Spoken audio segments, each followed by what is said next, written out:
Olá, bom dia, tudo bem com você? Meu querido, eu quero deixar um recadinho para você aqui sobre cobertura espiritual. Tudo que você ouvir na sua vida, tudo que seja o pastor, ele quem for, não importa quem seja, se ele te ensinar algo, você deve consultar as escrituras. Você deve olhar para a Bíblia. E você vai ouvir muito, né, uma conversa sobre cobertura espiritual, uma conversinha sobre princípio de honra, não sei o que. É claro, todo crente maduro, todo crente que Cristo foi gerado nele, ele vai reconhecer o pastorado do seu líder, do seu pastor, vai respeitá-lo, vai amá-lo, vai ajudá-lo, enquanto ele for bíblico. Enquanto ele estiver sendo fiel às escrituras, que é essa a pegada. A pegada aqui não é a autoridade eclesiástica. A pegada aqui não é a igreja A, B ou C. O problema é que quando se inventam coisas como cobertura espiritual ou como esse negócio de princípio de honra, então esse pastor ele está tentando manipular a tua vida. É isso que ele está tentando fazer. Talvez por ignorância, porque ele talvez realmente acredite nessa besteira, ou porque ele de fato nunca ainda entendeu o que é uma autoridade espiritual. Então, a Bíblia nos manda obedecer às autoridades? Sim. A Bíblia nos manda ser coerentes, obedientes, pacíficos, né? Mas não no sentido de você ter uma dependência de outra pessoa para ser abençoado.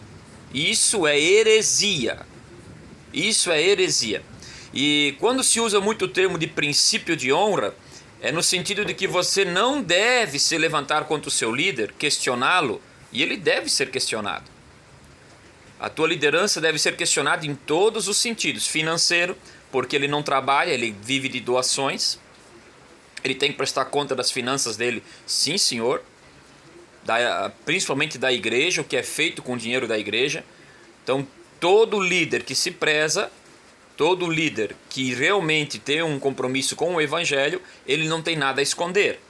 Se ele está escondendo alguma coisa, então já é sinal que alguma coisa está errada. Isso é só para meditar um pouquinho aí.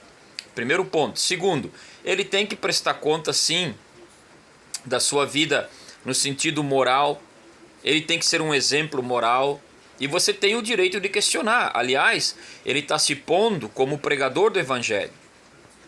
E isso é bom. E que Deus levante mais pregadores do evangelho.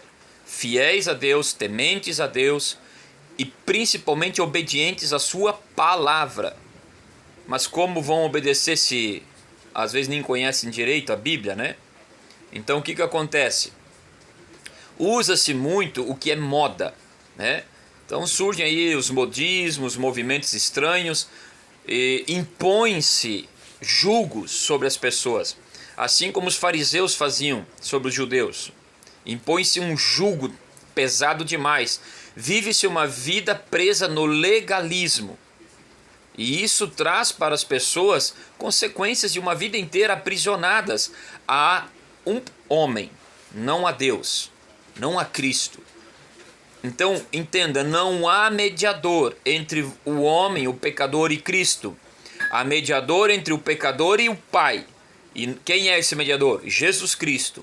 Então, no sentido de dependência espiritual, a única cobertura espiritual que você tem e precisa ter é Jesus Cristo.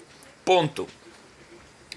O resto, meu filho, são pecadores, são pessoas que estão sujeitas às mesmas lutas que você, às mesmas falhas, às mesmas dificuldades, não são especiais porque têm um cargo eclesiástico, não são mais espirituais porque têm um cargo eclesiástico. Não.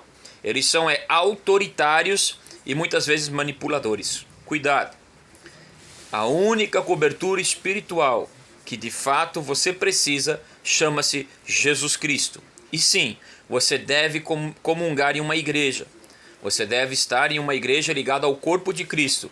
Mas essa igreja tem que ser bíblica, não parcialmente bíblica. Ou em alguns casos, A Bíblia é só um objeto lá de uso, mais nada. Temos que observar isso, porque os dias estão passando e as igrejas estão dando lugar a outros ensinos, ao invés de manter-se fiel às Escrituras. Que Deus nos dê graça, que Deus nos dê força para crer somente nas Escrituras, somente na graça, somente em Cristo Jesus, somente a Deus a glória e somente a fé. Que Deus nos dê graça para sermos fiéis a Ele. Então, fuja dessa conversa de cobertura espiritual e de princípio de honra, esse autoritarismo e manipulação sobre a tua vida. Seja livre em Cristo Jesus. Que Deus te abençoe.